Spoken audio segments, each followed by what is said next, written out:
How are you? Welcome back Mehta school digital classes. पिछली class में हमने ये प्रतिरक्षा और ब्लड ग्रुप वाला चैप्टर चालू कर दिया था। तो प्रतिरक्षा वाला तो टॉपिक मैंने उठा भी लिया था। प्रतिरक्षा के लिए हमने बहुत सारी चीजें पढ़ी थी, जैसे प्रतिरक्षा का मतलब क्या होता है, ठीक है, प्रतिरक्षा को बनाने के लिए कौन कौन से शरीर के घटक काम करते हैं, या प्रतिरक्षा विधियां कितने प्रकार की होती है। दो टाइप की बताई थी, स्वाभाविक उपार्जित, फिर स्वाभाविक थी 5 प्रकार की, उपार्जित थी 2 प्रकार की। तो हमने जो वीडियो एंड किया था वो एंड था, मैंने चालू कर दिया था उपार्जित प्रतिरक्षा विधियां, उपार्जित प्रतिरक्षा विधियां। तो उसके 2 टॉपिक है छोटे से, वो 2 टाइप की होती है, सक्रिय उपार्जित प्रतिरक्षा विधि और निष्क्रिय उपार्जित। तो वो 2 टॉपिक खत्म करके 5 मिनट का काम है, फिर हम एक नया टॉपिक चालू करते हैं, कौन सा, एंटीजन। लेकिन उस एंटीजन से पहले हम वो उपार्जित प्रतिरक्षा विधियां कंप्लीट करते हैं।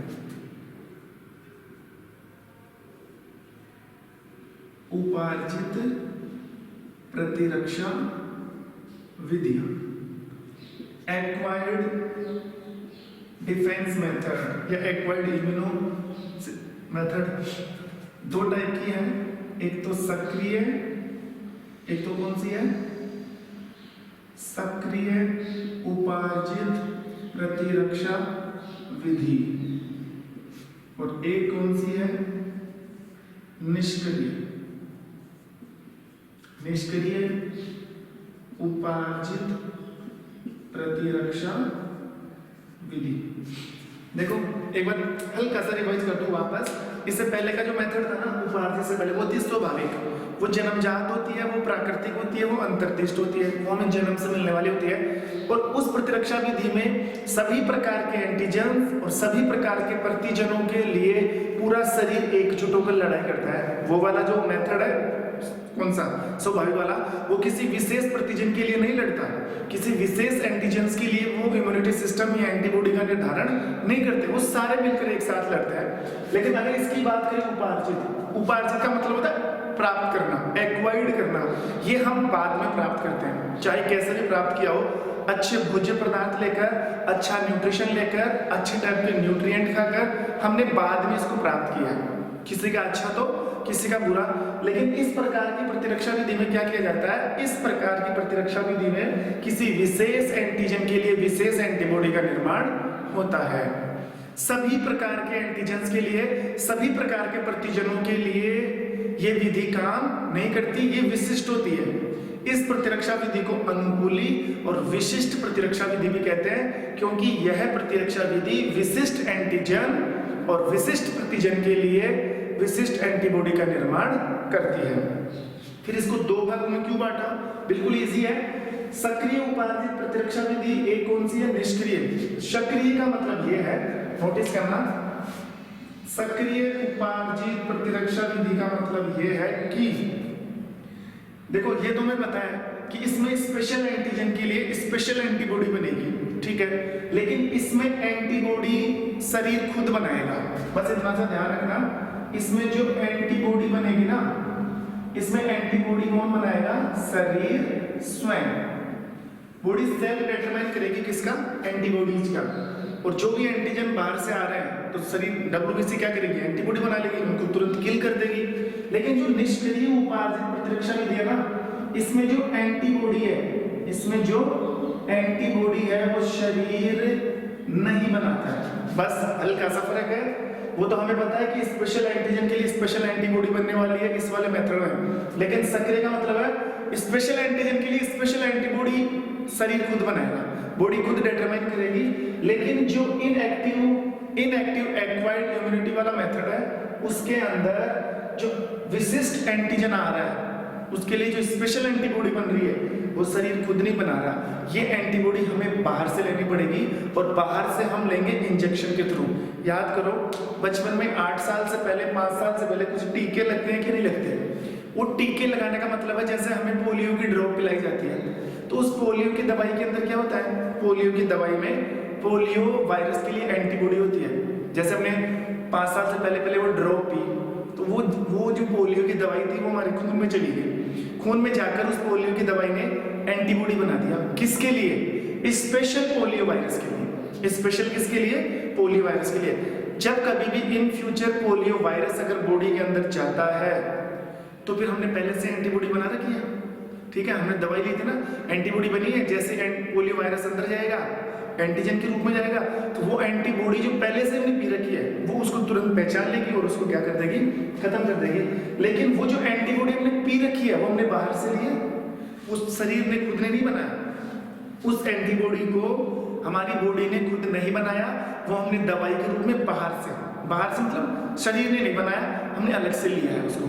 ऐसे ही बहुत सारी बीमारियां हैं जिनमें टीके लगते हैं, चेचक का टीका है, रूबेला का टीका है, खसरा का टीका है, टाइफाइड, कई टाइप के टीके लगते हैं। और वो टीके लगने का मतलब यही है कि उन बीमारियों के जो पैथोजन हैं, उन बीमारियों की जो एंटीजेंस है उनके लिए हम क्या बना रहे हैं, एंटीबॉडी बना रहे हैं। और वो एंटीबॉडी बॉडी खुद नहीं बना रही, वो एंटीबॉडी हम बाहर से ले रहे हैं। आ रही बात समझ में? तो इस प्रकार की प्रतिरक्षा विधि में जो एंटीबॉडी ली जाती है वो एंटीबॉडी कहाँ से ली जाती है, बाहर से ली जाती है। और बाहर से एंटीबॉडी हम किस रूप में लेते हैं, टीके के रूप में, टीके के रूप में लेते हैं, या फिर कोई लिक्विड या कोई दवाई पीकर। टीके का मतलब इंजेक्शन, या तो वो यहाँ पर जो एंटीबॉडी है ना बाहर से आ रही है, टीका लगवाकर बाहर से लोगे, या फिर दवाई पीकर। लेकिन यहाँ पर किसी टीके की जरूरत नहीं है, यहाँ पर एंटीबॉडी शरीर खुद बना रहा है, ठीक है। तो ये फर्क है किसमें, स्वाभाविक और उपार्जित में। और उपार्जित की भी जो दो मेथड है उनमें ये फर्क है। हालांकि दोनों के लिए विशिष्ट एंटीजन के लिए विशिष्ट एंटीबॉडी बनेंगे, लेकिन यहाँ पर विशिष्ट एंटीजन के लिए विशिष्ट एंटीबॉडी शरीर खुद बनाएगा, और यहाँ पर विशिष्ट एंटीजन के लिए विशिष्ट एंटीबॉडी शरीर नहीं बनाएगा, उसके लिए एंटीबॉडी हम बाहर से लेंगे, और वो बाहर से एंटीबॉडी टीका लगवाकर या दवाई पीकर ली जाती है। ये फर्क है इसके अंदर, ठीक है। आई होप जो इम्यूनिटी मेथड है एक्वायर्ड वाला और इनेट वाला, स्वाभाविक वाला, वो आपको समझ में आ गया होगा। तो एंटीजन के लिए क्या बनानी पड़ती है, एंटीबॉडी। फिर से मैं पूरी प्रतिरक्षा की बात करूं कि बाहर से एंटीजन आता है, शरीर क्या बनाता है, एंटीबॉडी। चाहे शरीर एंटीबॉडी बनाए चाहे बाहर से एंटीबॉडी ले, लेकिन एंटीजन के लिए एंटीबॉडी बनना जरूरी है। तो वो एंटीजन क्या चीज है और वो एंटीबॉडी क्या चीज है, अब हम वही पढ़ने वाले हैं। पहले एंटीजन की पूरी डिटेल बताऊंगा और फिर किसकी डिटेल बताऊंगा, एंटीबॉडी की। तो स्टडी करते हैं सबसे पहले किसकी, एंटीजन। देखो सबसे पहले बात की जाए किसकी, एंटीजन की। सबसे पहले एंटीजन के लिए बात करें तो ध्यान देना, बिल्कुल जीरो से उठाओ इसको। पहला पॉइंट ऐसे कैसे याद होना चाहिए, ऐसे कैसे 7 पॉइंट मैं बोर्ड में छाप दूंगा अभी और बिल्कुल समझ में आएंगे। बस आपका फोकस कहाँ पर होना चाहिए, पूरा वीडियो की तरफ होना चाहिए। पहला पॉइंट ये है कि ये हम अच्छे तरीके से जानते हैं कि एंटीजन बाहर से आने वाले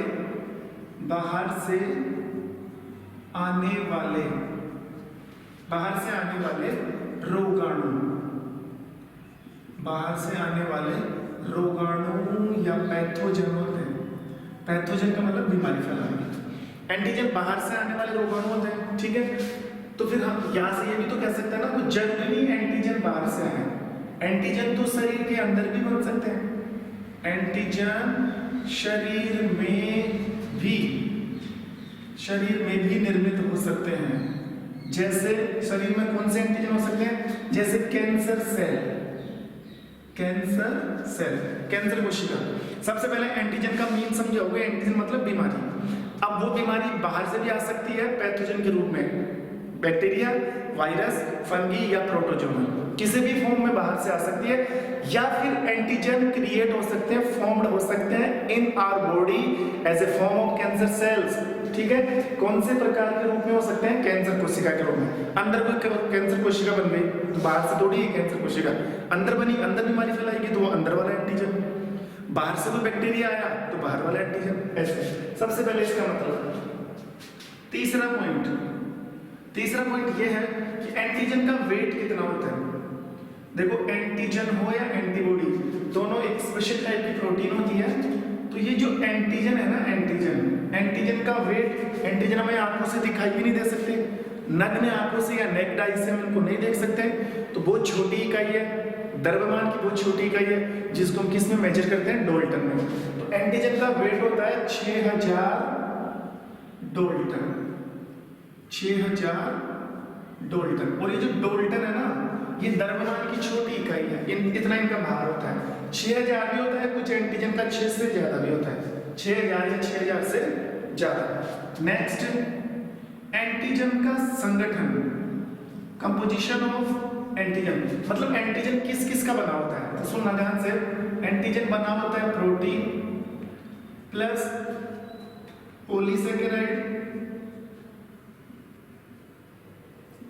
polysaccharides plus lipid plus nucleic acid.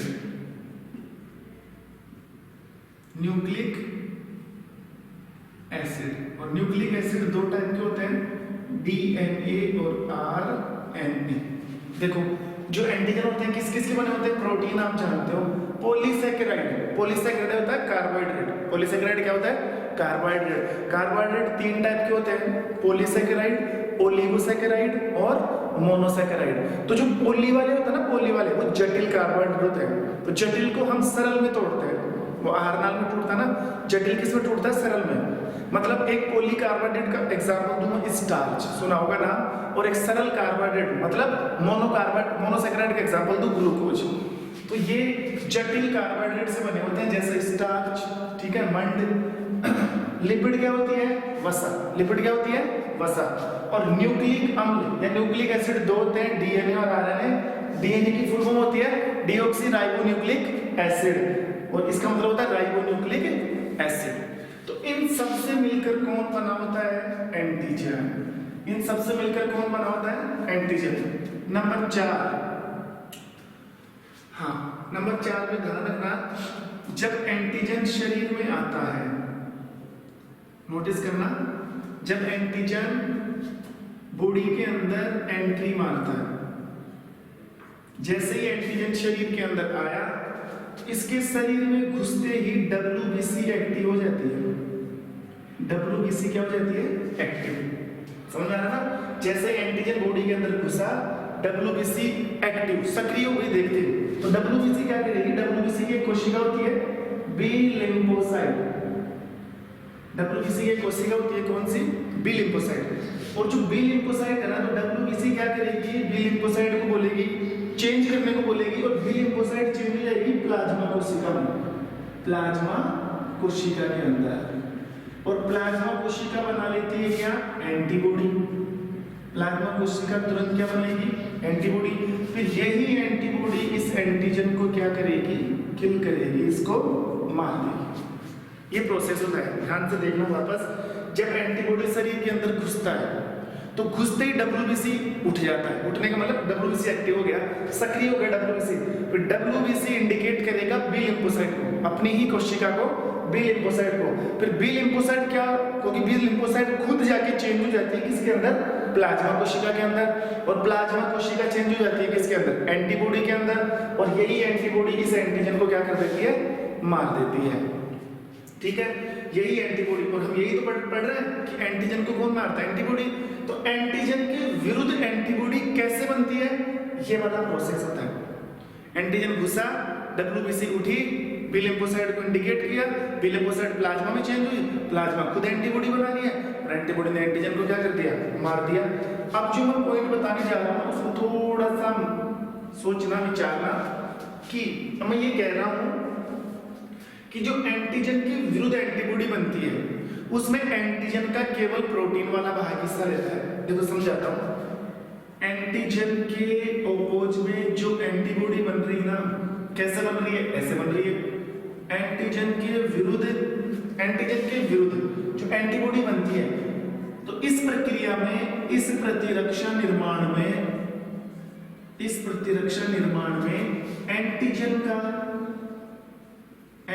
Antigen का केवल प्रोटीन वाला पार्ट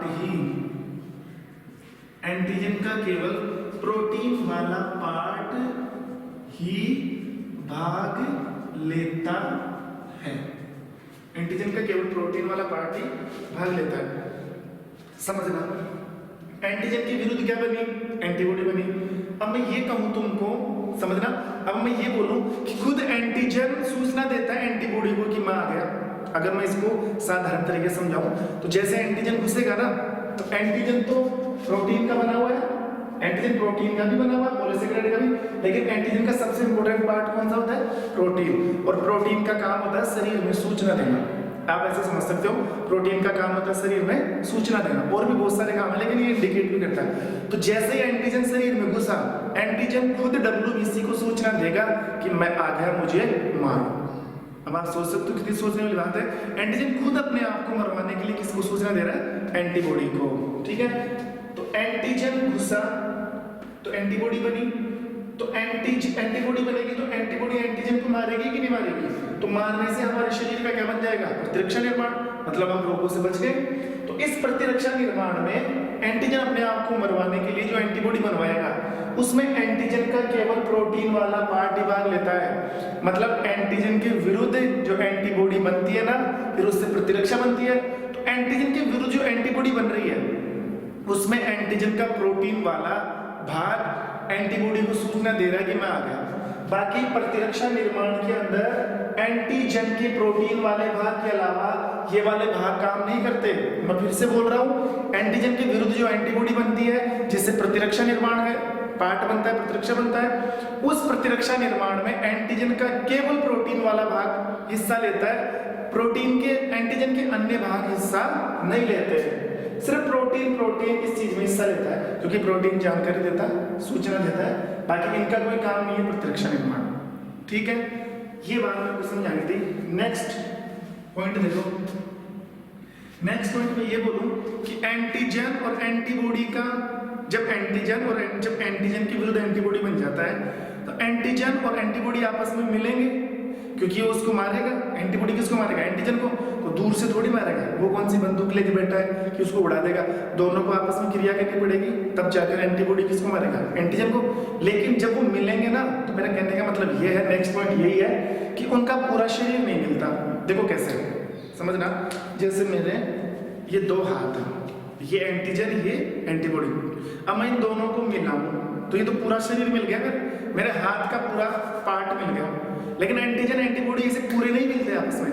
एंटीजन और एंटीबॉडी के कुछ विशिष्ट स्थल, कुछ स्पेशल पॉइंट या स्पेशल पैलेस आपस में कनेक्ट होते हैं। अब मैं मेरे हाथों को ऐसे मिलाऊं, हालांकि मेरे दोनों हाथ अटैच हो रहे हैं, लेकिन उनका पूरा पार्ट नहीं, उनके कुछ पार्ट, ये वाले भाग मिल रहे हैं। तो एंटीजन एंटीबॉडी भी ऐसे मिलते हैं, उनका पूरा शरीर नहीं मिलता, उनका पूरा भाग नहीं मिलता, उनके शरीर के कुछ हिस्से आपस में अटैच होते हैं। देखो ऐसे। तो नेक्स्ट पॉइंट ये है कि एंटीजन एवं एंटीबॉडी, एंटीजन एवं एंटीबॉडी का संपूर्ण शरीर ना मिलकर उनके शरीर का कुछ हिस्सा आपस में संपर्क में आता है, आते हैं। ये पॉइंट है। देखो कैसे, जैसे मान लो ये एंटीजन है,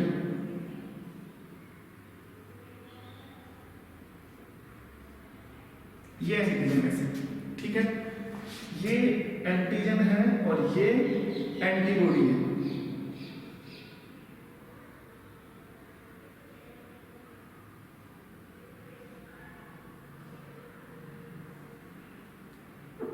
ऐसे, ये इधर वाला तो क्या है? एंटीजन।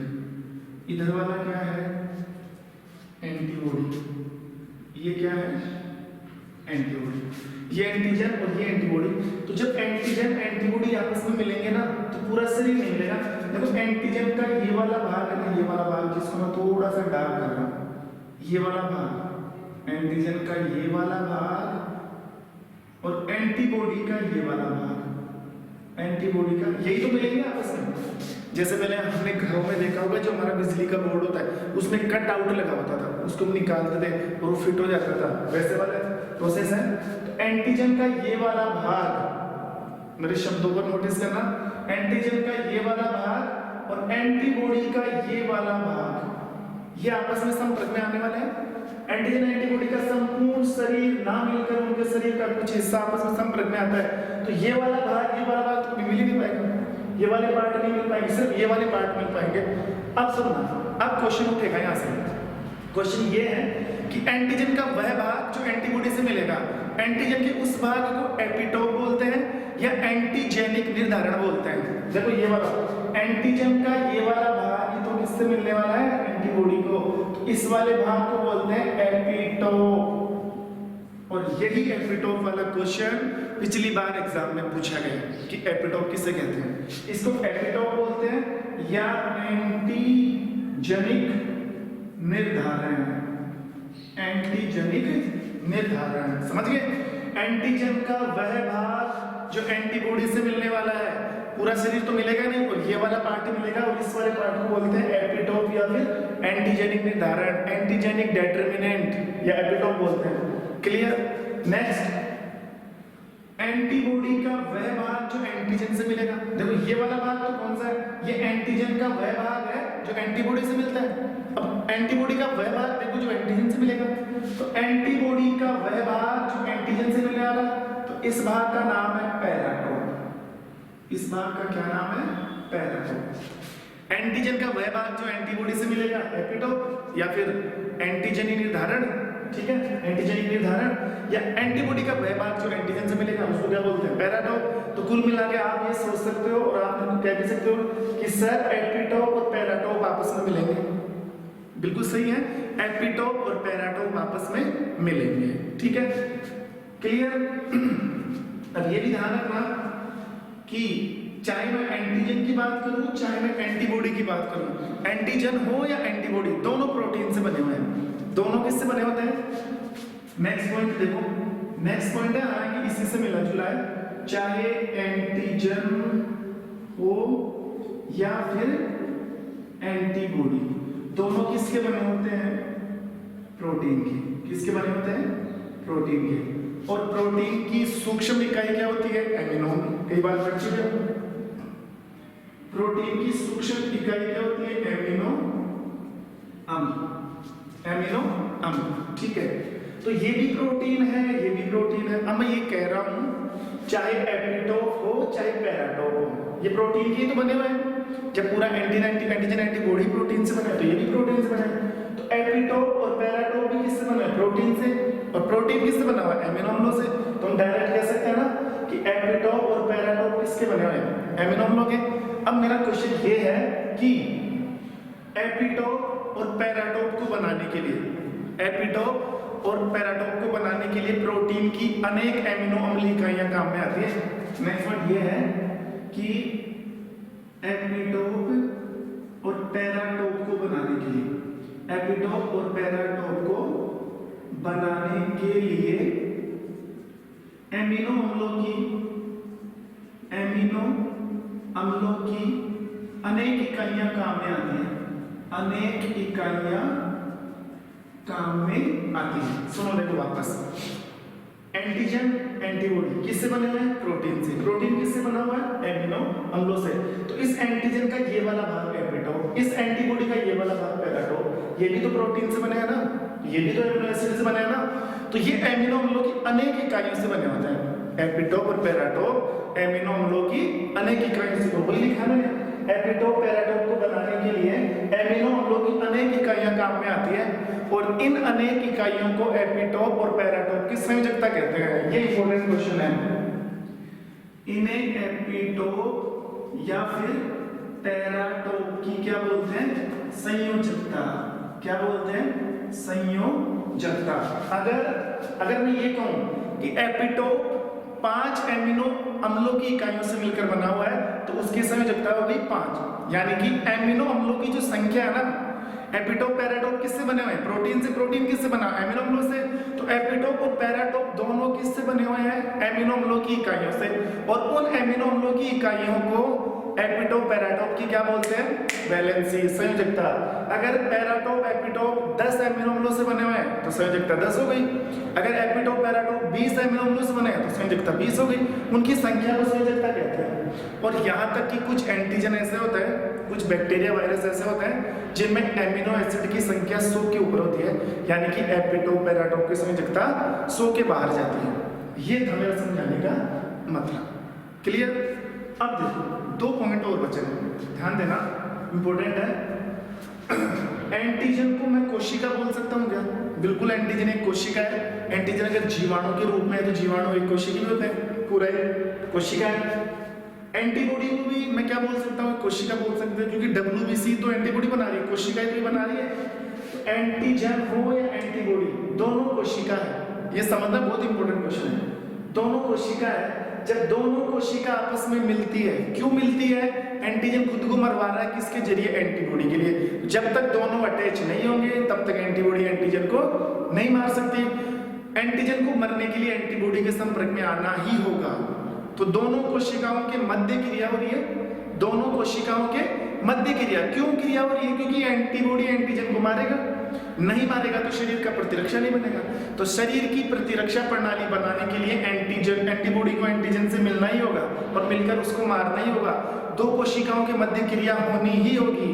तो मैं वही कह रहा हूं, जब 2 कोशिकाओं की मध्य क्रिया होगी तो जब ये 2 मिल जाएंगे, जब एपिटोप पैराटोप मिल जाएंगे तो उस प्रक्रिया को बोला जाता है कोशिका मध्यहित प्रतिरक्षा।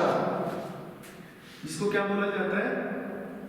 कोशिका मध्यहित प्रतिरक्षा। इंग्लिश में बोलते हैं CMI। Very important unit of immunity power. देखो CMI, C का मतलब होता है सेल, सेल का मतलब कोशिका, M का मतलब होता है मीडिएटर, मीडियम, मध्यहित, मध्य का, और I का मतलब इम्यूनिटी प्रतिरक्षा। तो सोचो इसका बना कैसे? कोशिका मध्यहित, 2 कोशिकाओं के मध्य कौन सी प्रक्रिया हो रही है? 2 कोशिकाओं के मध्य एक ऐसी प्रक्रिया हो रही है कि एक कोशिका दूसरी कोशिका को मार रही है, मतलब एंटीबॉडी एंटीजन को मार रही है, एक कोशिका दूसरी को मार रही है। तो 2 कोशिकाओं के मध्य क्रिया हुई कि नहीं? तो दो कोशिकाओं के मध्य क्रिया होती है तो वो उसको मार देगी। उससे कौन सा तंत्र तैयार होगा? प्रतिरक्षा तंत्र। तभी तो दोनों ने मिलकर प्रतिरक्षा बनाया। तो इस पूरी इकाई को नाम दे दिया कोशिका मध्यहित प्रतिरक्षा। ऐसा क्वेश्चन आता है कि कोशिका मध्यहित प्रतिरक्षा क्या होती है, तब आप बोल सकते हो कि एंटीबॉडी जब एंटीजन से क्रिया करती है तो एंटीबॉडी एंटीजन को मारने के लिए उससे क्रिया करती है। दोनों कोशिकाओं के मध्य जब क्रिया होती है तो एंटीबॉडी एंटीजन को मार देती है, जिससे प्रतिरक्षा प्रणाली बन जाती है। तो दोनों कोशिकाओं के आपस में मिलने से ही जो क्रिया होती है उसे बोलते हैं कोशिका मध्यहित प्रतिरक्षा, सेल मीडिएटेड इम्यूनिटी, CMI।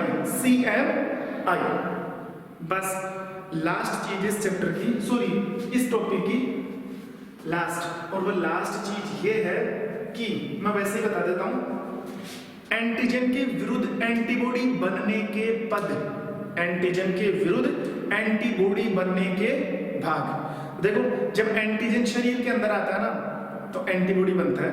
तो एंटीजन के विरुद्ध एंटीबॉडी बनने के जो पद हैं उनको 4 पदों में डिवाइड किया है। सबसे पहला पद ये है, बोर्ड पे जगह नहीं है इसलिए मैं मिटा नहीं रहा। पहला पद ये है, एंटीजन के विरुद्ध क्या बना रहा है? एंटीबॉडी। ये प्रक्रिया 4 चरणों में पूरी होगी। पहली प्रक्रिया ये है, सुनना, एंटीबॉडी को विभेद करना होगा एंटीजन में, कि एंटीजन बाहर से आया है या अंदर ही बना है। क्या बोला मैं? एंटीबॉडी को विभेद करना होगा एंटीजन के लिए, कि एंटीजन बाहर से आया है या कोई शरीर का अंदर वाला एंटीजन है। तो पहला पॉइंट है एंटीबॉडी के द्वारा एंटीजन का विभेद, कि एंटीजन बाहरी एंटीजन है या आंतरिक एंटीजन। जब इस चीज का निर्धारण हो जाता है तो सेकंड प्रोसेस ये है कि जैसे ही एंटीजन की पहचान हो जाती है बाहर और अंदर वाले की, तो एंटीजन सूचना देगा WBC को, WBC एक्टिव करेगी बी लिम्फोसाइट को, ये वाला बी लिम्फोसाइट। तो सेकंड प्रोसेस में यही बोलना है आपको कि एंटीजन के विरुद्ध बी लिम्फोसाइट बनाएगी प्लाज्मा कोशिका। पहला बाहर वाला एंटीजन अंदर वाला एंटीजन के बीच में भी भेद होगा, कर लिया, ठीक है। दूसरा, जैसे एंटीजन अंदर आएगा WBC सूचना देगी बी लिम्फोसाइट को और बी लिम्फोसाइट चेंज हो जाएगी प्लाज्मा कोशिका में। इतनी जानकारी दूसरे पॉइंट में। तीसरा पॉइंट, प्लाज्मा कोशिका चेंज हो जाती है एंटीबॉडी में, प्लाज्मा कोशिका चेंज हो जाती है एंटीबॉडी में। और चौथा पॉइंट, जब एंटीबॉडी बन जाती है तो एंटीबॉडी मारेगी एंटीजन को, यानी कि एंटीबॉडी एंटीजन को मार रही है, एक कोशिका दूसरे को मार रही है, उससे संरचना बन जाती है कोशिका मध्यहित प्रतिरक्षा। 4 चरण पूरे। पहले तो एंटीजन का विभेद बाहर से आया कि अंदर से। दूसरा, जैसे एंटीजन का विभेद हो जाएगा, एंटीजन के विरुद्ध बी लिम्फोसाइट प्लाज्मा कोशिका का निर्माण। तीसरा पॉइंट, प्लाज्मा कोशिका एंटीबॉडी का निर्माण करेगी। चौथा पॉइंट, एंटीबॉडी और एंटीजन आपस में मिलकर कोशिका मध्य प्रतिरक्षा का निर्माण कर लेंगे। ये लो, बिल्कुल डिटेल से और बिल्कुल परफेक्टली मैंने पूरा एंटीजन समझा दिया है। एक भी क्वेश्चन अगर आपने इसको ढंग से पढ़ोगे ना, ढंग से पढ़ा, तो एक भी क्वेश्चन गलत नहीं होगा। एक बार वापस रिवाइज कर देता हूँ। एंटीजन बाहर से आने वाले रोगाणु होते हैं, शरीर के अंदर भी बन सकते हैं, जैसे कैंसर कोशिका। इनका वेट होता है 6000 डाल्टन एंड इनका जो कंपोजिशन होता है that is called the mixing of the protein, polysaccharide, lipid, nucleic acid as a form of DNA and RNA. Antigen जब शरीर में घुसता है तो एंटीबॉडी डब्ल्यू से एक्टिव होती है, उससे बी लिम्फोसाइट क्या बनाती है, प्लाज्मा कोशिका एंटीबॉडी एंटीजन को मारेगी। एंटीबॉडी प्रतिरक्षा निर्माण के लिए तैयार होता है, तो एंटीजन का केवल, यानी कि एंटीजन के लिए जब एंटीबॉडी बनती है ना, तो उस प्रतिरक्षा निर्माण में एंटीजन का केवल प्रोटीन वाला भाग ही काम में आता है, बाकी अन्य भाग काम में नहीं आते। एंटीजन एंटीबॉडी का संपूर्ण शरीर ना मिलकर इनके शरीर का कुछ विशेष पार्ट मिलता है, तो एंटीजन का वह भाग जो एंटीबॉडी से मिलेगा उसे एपिटोप या एंटीजन निर्धारण कहते हैं। एंटीबॉडी का वह भाग जो एंटीजन से मिलने वाला उसे पैराटोप कहते हैं। एंटीजन और एंटीबॉडी, ठीक है, ये प्रोटीन से बने होते हैं, अनेक प्रकार की अमीनो अम्लों की इकाई से बनी हुई है। तो एपिटोप और पैराटोप भी अनेक अमीनो अम्लों की इकाई से बने होते हैं, और उन अमीनो अम्लों की इकाई की संख्या को बोला जाता है संयोजकता, ठीक है। तो उन्हें एपिटोप पैराटोप की संयोजकता कह सकते हैं। ये संयोजकता 100 से ज्यादा भी हो सकते हैं अनेक प्रकार के जीवाणु में। जब एंटीजन और एंटीबॉडी मिलते हैं तो दो कोशिकाओं के मध्य प्रतिरक्षा बनाने के लिए संरचना बनती है, उसे बोलते हैं कोशिका मध्य प्रतिरक्षा। ये लो, तो ये एंटीजन वाला टॉपिक क्या हो गया, कंप्लीट हो गया। अब जब भी नेक्स्ट वीडियो आएगा ऐसी ही पूरी जानकारी दूंगा मैं, किसके लिए, एंटीबॉडी के लिए। तो एंटीबॉडी हम पढ़ेंगे नेक्स्ट वीडियो में, ठीक है। तो ये पूरा मैटर हो गया एंटीजन के लिए। ढंग से पढ़ना, ढंग से तैयार करना, क्योंकि पूरी जानकारी दी गई है इसके अंदर, ठीक है। तब तक के लिए thank you, have a nice day.